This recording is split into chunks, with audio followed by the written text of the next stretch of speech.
Hello दोस्तों, welcome back to learn with Jyoti Tiwari. तो आपने प्रीवियस लेक्चर में पढ़ा फंडामेंटल ड्यूटीज से रिलेटेड क्वेश्चंस।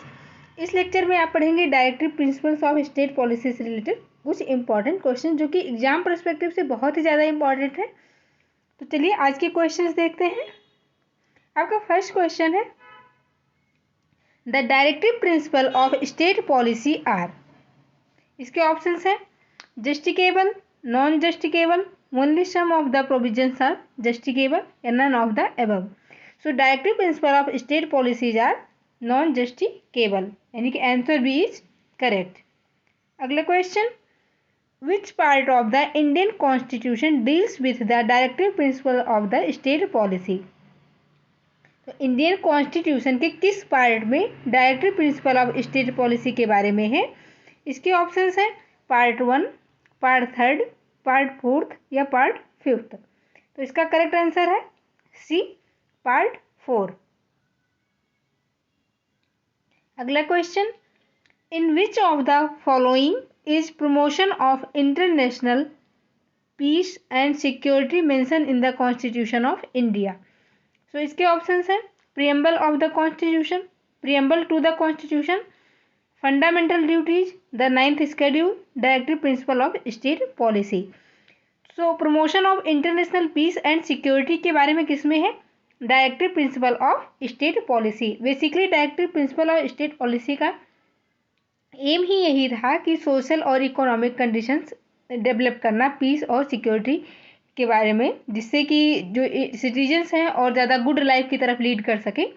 और ये जो directive principle of state policy है ये कहाँ से लिया गया था, किसके मतलब किस कंट्री के कॉन्स्टिट्यूशन से लिया गया? ये आयरलैंड के कॉन्स्टिट्यूशन से लिया गया था। सो इसका करेक्ट आंसर है D, directive principles of state policy.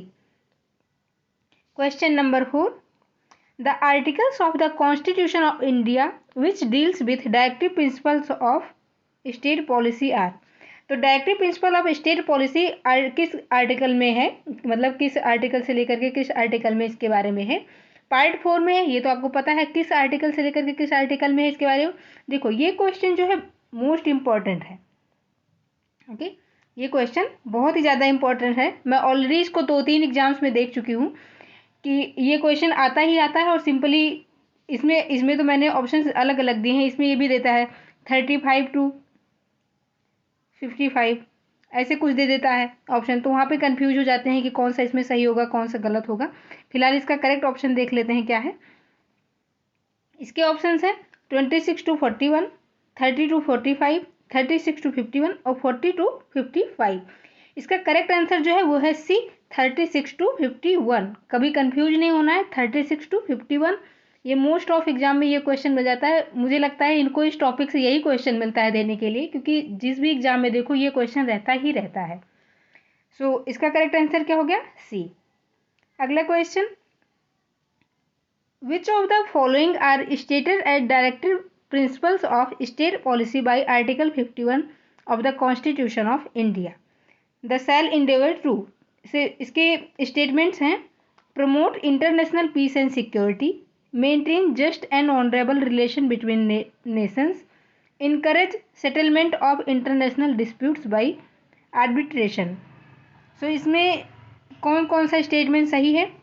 First second सही है, फर्स्ट थर्ड सही है, या सेकंड थर्ड सही है, या फिर ऑल तीनों सही है?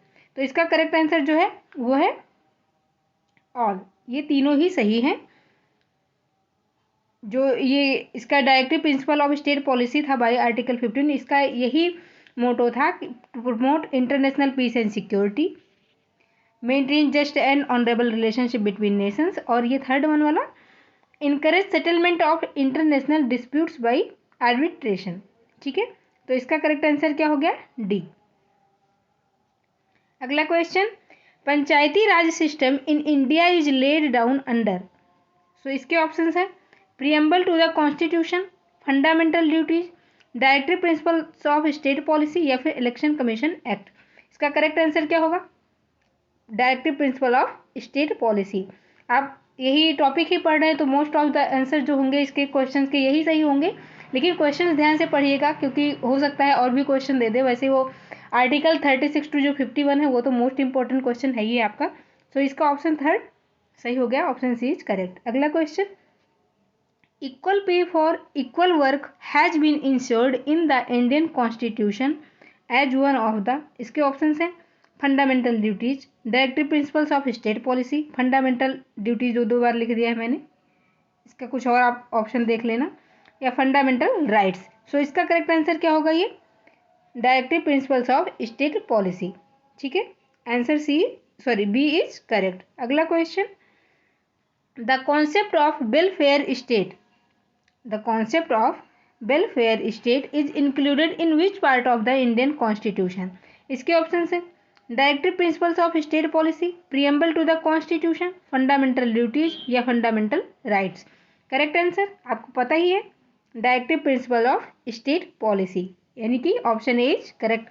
वेलफेयर स्टेट के बारे में किसमें है, directive principles of state policy में। ठीक है, अगला question, question number 9, which one of the following is not included in the directive principles of state policy. So इसके ऑप्शन है provision of liquor, right to work, equal wage for equal work, या फिर right to information. तो इसका जो option D है यही correct है, ये directive principle of state policy में नहीं था। प्रोविजन ऑफ लिक्वर मतलब शराब का जो रोक है उसके बारे में, राइट टू वर्क काम करने का अधिकार, और equal wage for equal work मतलब सबको समान कार्य के लिए समान पैसा मिलना चाहिए, समान उनको काम का जो उनको वो होता है, उनका मेहनताना होता है वो उनको इक्वल मिलना चाहिए, चाहे वो मेन हो चाहे वो वुमेन हो। ठीक है, सो इसका जो ऑप्शन डी है राइट टू इन्फॉर्मेशन, ये directive principles of state policy में नहीं था। Option D is correct. अगला क्वेश्चन, आज का ये लास्ट क्वेश्चन है, the purpose of the inclusion of directive principles of state policy in the Indian constitution is to stabilize. ठीक है, ये directive principles of state policy Indian constitution में क्यों स्टेबलाइज किया गया, इसके ऑप्शन है political democracy, social democracy, Gandhian democracy, या सोशल एंड इकोनॉमिक डेमोक्रेसी। तो इसका करेक्ट आंसर जो है वो है D, social and economic democracy. So आज का ये लास्ट क्वेश्चन था। तो दोस्तों अगर आपको लेक्चर्स अच्छे लगते हैं तो प्लीज़ शेयर कीजिए इनको, और जितना ज़्यादा से ज़्यादा हो सके सब्सक्राइब कीजिए। जो आपको पार्ट अच्छा लगता है उसको कमेंट कीजिए, अगर आपको आंसर पहले से पता है तो उसको भी कमेंट कर सकते हैं आप वीडियो पॉज करके। उससे क्या होगा कि आपको पता चलेगा कि आपका ये टॉपिक कितने अच्छे से तैयार है। वैसे इस टॉपिक से रिलेटेड जितने भी मोस्ट इंपॉर्टेंट क्वेश्चन थे वो सारे यहाँ पर हैं। Thank you so much.